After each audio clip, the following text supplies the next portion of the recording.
తీవ్రం అంటే కూడా బలమైన. తీవ్రమన్నా ఘోరమన్నా బలమన్నా ఒకటే. అర్థమైందా? ఒక పదానికి అన్ని పదాలు తెలుసుకోవాలి మీరు. అర్థమైందా? మీనింగ్ అంటే అంత ఆచామాషి కాదు.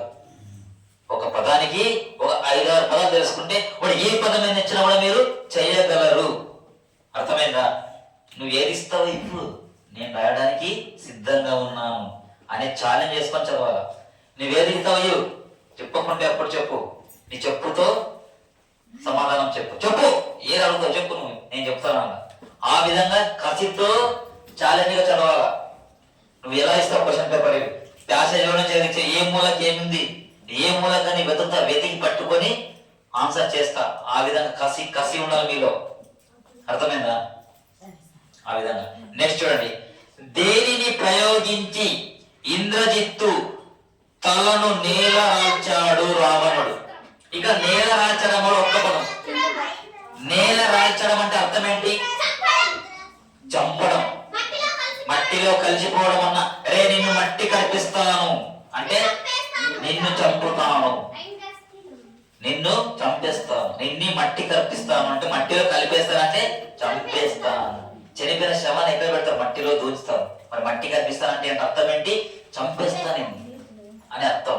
సో ఆ విధంగా ఉంటాయి. ఇండైరెక్ట్ గా అర్థం చేసుకోవాలి. ప్రతి పదాన్ని కూడా అర్థం చేసుకుంటే మనము రాయగలం. కాబట్టి ఇక్కడ దేనిని ప్రయోగించి ఇంద్రజిత్తు తలను నేల రాల్చాడు రావణుడు. అన్నశ్రమ, ఇంద్రాశ్రమ, పశుపాత్తమ, శిక్షశ్రమ.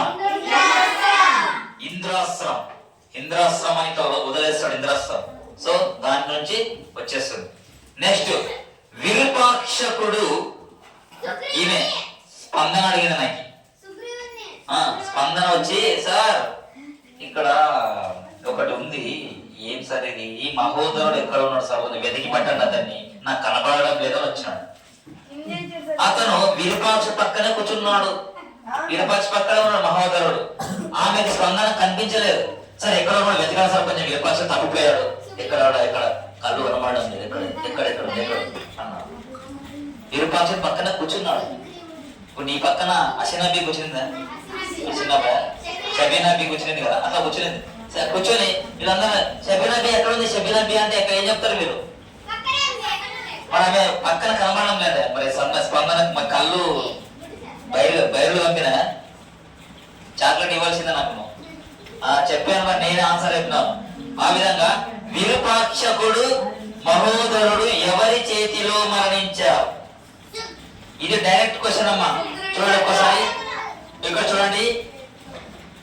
వానర వీరులు తట్టుకోలేక యుద్ధరంగం నుండి కాలికి బుద్ధి చెబుతున్నారు. మరొక వైపు సుగ్రీవుని చేతిలో విరూపాక్షకుడు మహోదరుడు మట్టి గరిచారు.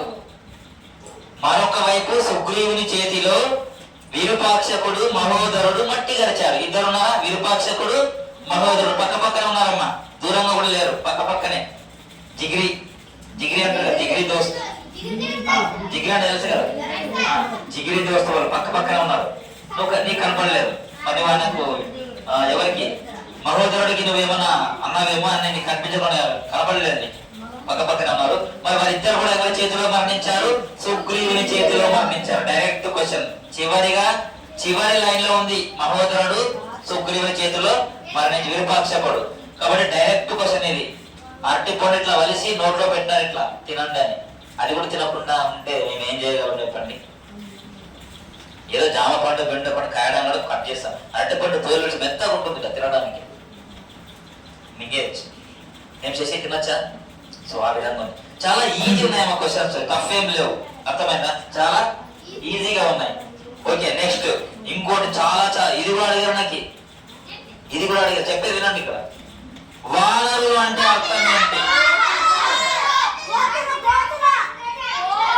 రోజు ఇక్కడికి వస్తే పాపం అవి కనీసం వాటిని చూడండి వస్తున్నాయి. ఇక్కడ కోతులు, వాటిని చెప్పాను. ప్లవంగము అన్నా, కపి అన్నా, మర్కటము అన్నా.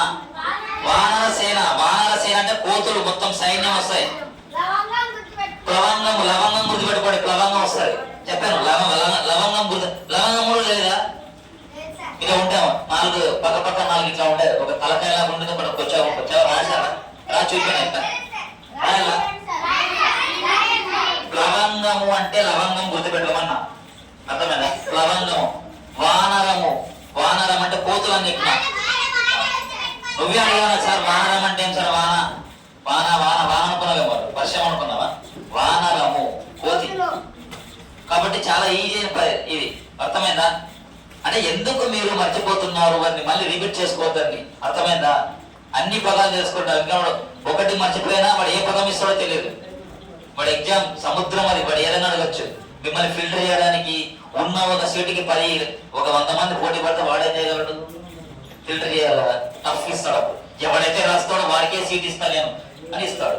అప్పుడు నువ్వు ఎవరిస్తా ఇయ్యరా, నువ్వు నేను వస్తారా అని కసితో చదవాలా. కసితో చదివితే సీటు కొడతారు.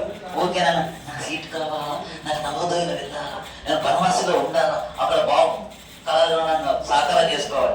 అక్కడ వెళ్ళాలంటే బాగా చదవాలా, నిద్ర ఉండదు. నిద్ర ఉండదమ్మా, బాగా చదవాలను నిద్ర కూడా రాదు.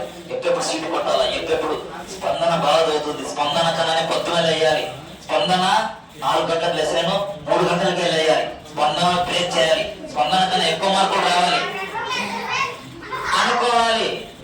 ఇంద్రజన్ చూసి ఇంకొక ఆమె షబీనా బేగం, ఓహో ఆమె 5 గంటలకు లెసన్ 4 గంటలకు వేయాలా, ఇంద్రజన్ బ్రేక్ చేయాలి, ఆమె కన్నా ఎక్కువ మార్కులు. ఈ విధంగా కసితో చదవాలా. నాకు ఎక్కువ దీంట్లో స్వార్థం ఉండాల్సిందేనమ్మా.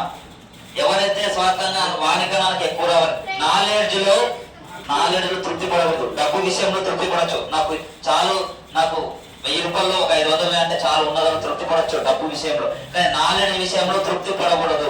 నాలెడ్జ్ విషయంలో ఇంకా వాళ్ళకన్నా ఎక్కువ సంపాదించాలా, వాళ్ళకన్నా ఎక్కువ నాలెడ్జ్ పెంచుకోవాలా అని మనం అనుకోవాలా. నాలెడ్జ్లో ఎక్కడ కూడా మనము తృప్తి పడకూడదు. ఇంకా నాలెడ్జ్ని పెంచుకోవాలి, జ్ఞానాన్ని పెంచుకోవాలి అన్నవాడే ముందులో ఉంటాడు. డబ్బు విషయంలో నీకు తక్కువ పర్లేదు, తృప్తి పడచ్చు. మనం 1000 రూపాయల్లో ఒక 500 దగ్గర చాలా ఉన్నదాన్ని సర్దుకుంటాం, అది పర్లేదు. కానీ నాలెడ్జ్ విషయంలో అలాగా ఇంకా నాలెడ్జ్ సంపాదించాలి, ఇంకా సంపాదించాలి, జ్ఞానాన్ని పెంచుకోవాలి అన్నవాడే ముందంజలో ఉంటాడు. సో దట్స్ వై అందరూ కూడా జ్ఞానాన్ని పెంచుకోవాలి.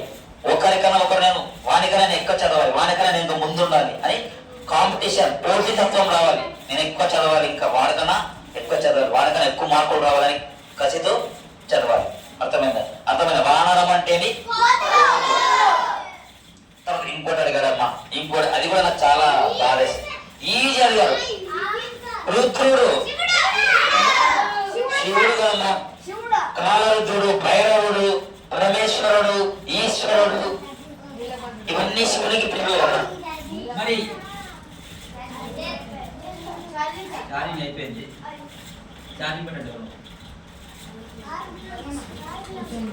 ఎన్ని సార్?